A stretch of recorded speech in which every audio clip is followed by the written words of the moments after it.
of American history that pertain not just to the first black president, but to all black people.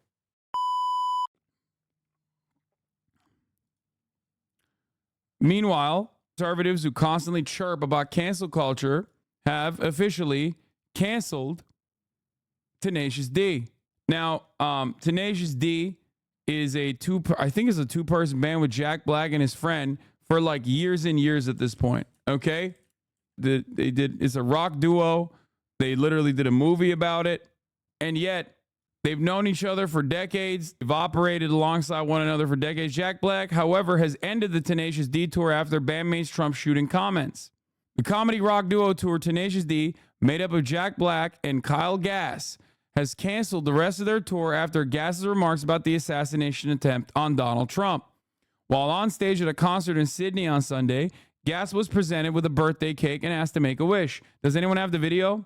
This was in Sydney, Australia. Do you guys have the clip? I want to show the clip. Where is it? Here it is. Now, before we get to this part, I do want to say something. Jack Black, big-time Democrat, and had also recently re-endorsed Joe Biden a couple weeks prior to this. He did like a big on-stage show of it all, too. And that, I think, plays a big role in the reaction to his bandmate and lifelong friend saying this thing. Don't miss Trump next time. He blows on the birthday candles and he says, don't miss Trump next time, which is obviously a joke, right? Like, he might genuinely believe it, but the format of this is, of course, like a joke. This is a comedy duo. I was blindsided, Jack Black says, by what was said at the show on Sunday. I would never condone hate speech or encourage political violence in any form. After much reflection, I no longer feel it is appropriate to continue the Tenacious D tour, and all future creative plans are on hold. I am grateful for the fans for their support and understanding. This is a better video, but who gives a shit? Make a wish. What happened? He doesn't seem too fucking distraught. Vasco, take it backstage and cut it into pieces, please. Thank you, guys. How about this guy? Kyle Gass. Happy birthday, goddamn. You guys are the best. Has Jack Black always been a hog? He's not a hog at all. Jack Black is actually a very nice person overall. He's a very nice person overall. Like, he's a big time Democratic Party supporter. He's a cool dude in person, I think, from people that I know that have met him. Interested in like this space, like Twitch and whatnot, and like streaming in general. Having said that, however, I think the reason why he reacted the way that he did is not because he's like an actual fucking coward or whatever, but the reason why, I mean, he is a little bit cowardly, of course, but I think the reason why he's like this, he's a Warren defender, by the way, that's even funnier. The reason why he reacted this way is because he probably doesn't want what he's saying to be fucking reflected poorly against Joe Biden. You know what I mean? Because Republicans are pretty vicious and they'll come after him because they have no fucking interest in defending free speech. Okay? Defending humor, defending satire. And I thought a lot about this.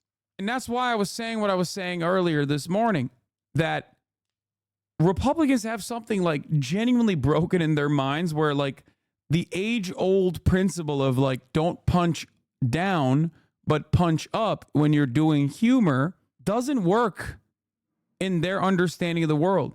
Republicans never want to punch up. They always simply want to punch down. It's like, if you can't make a fucking joke about one of the most powerful motherfuckers on the planet, okay, who the fuck can you make a joke about? And the answer from the Republican side is trans people, okay? Like, the only jokes you can make that are appropriate and acceptable is if, like, you're talking about someone who has less than you. Okay? If you're talking about someone who's in worse conditions than you, if you punch up, that's unacceptable. They have this like weird, genuine peasant mentality. They have the feudal serf brain completely.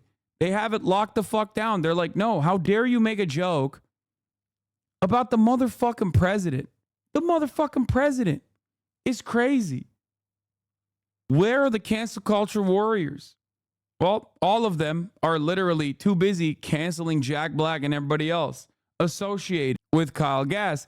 The line I improvised on stage Sunday night in Sydney was highly inappropriate, dangerous, and a terrible mistake. I don't condone violence of any kind in any form against anyone. What happened was a tragedy. I'm incredibly sorry for my severe lack of judgment. I profoundly apologize to those I've let down and truly regret any pain I've caused. Now, obviously, I don't expect the Democratic Party politicians to behave like Republican Party politicians and come out and be like, I can't believe the shooter missed or anything. But as far as this goes, as far as like lib adjacent, Democratic Party adjacent celebrities goes, like it's completely fucking ridiculous that these people have any like that Republicans have any ground to be like, oh, I can't believe you just made a joke like this. Okay? I can't believe you've made a joke like this. It's fucking it's insane. Brother, Ted Nugent, I almost call it Nugent. Is it Nugent or Nugent? Like Republican celebrities openly advocate to assassinate and even do worse than that. Like they fucking Nugent. Okay, thank you. Like we're not even at this point, we're not even talking about like Republican. We're not even talking about Republican politicians who make jokes like this all the fucking time. Right? But beyond that, if we look at like the Republican celebrities, James Woods, John Voight, or Ted Kid Rock, they're openly advocating to fucking murder political opposition on a regular fucking basis. What are we talking about? It's so ridiculous in ways that go far beyond simply talking about like killing Obama, for example. They weren't just saying like kill Obama. They were like lynching Obama. You know what I mean? Because he's black. Like turning it into a hate crime. Like, and showing that resentment towards Obama and their anger towards Obama wasn't because he was like a bad president as a liberal or whatever, but like literally trying to do a hate crime to him. Like saying, you know, this is what he deserves. Invoking and really horrible acts of American history that pertain not just to the first black president, but to all black people. Do you understand? So it's fucking ridiculous that they're just doing, that they are crying about this shit. Anyway, the VP debate responds, we don't know how the Democrat for president, who the Democrat nominee for vice president is going to be, so we can't lock in a date before their convention. To do so would be unfair to Gavin Newsom, J.B. Pritzker, Gretchen Whitmer, or whoever Kamala Harris picks as a running mate, said Brian Hughes, Trump campaign senior advisor. That's pretty funny.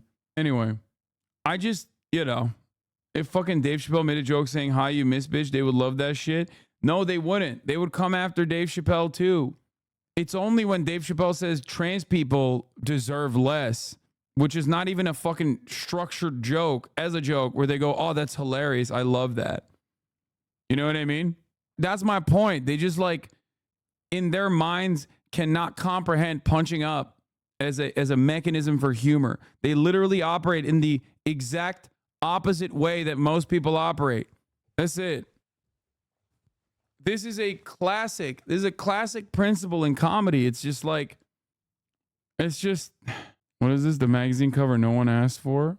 A health issue? It's kind of funny.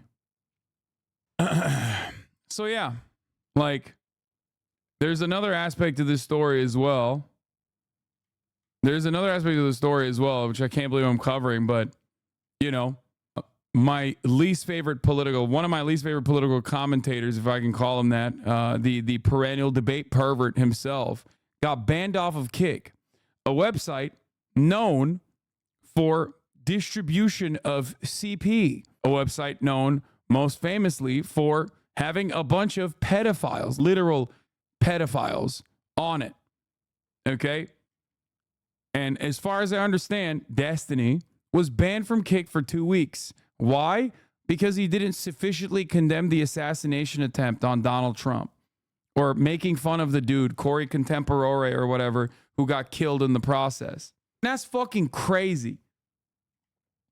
Because he says unhinged shit on a regular basis. He's unimaginably toxic.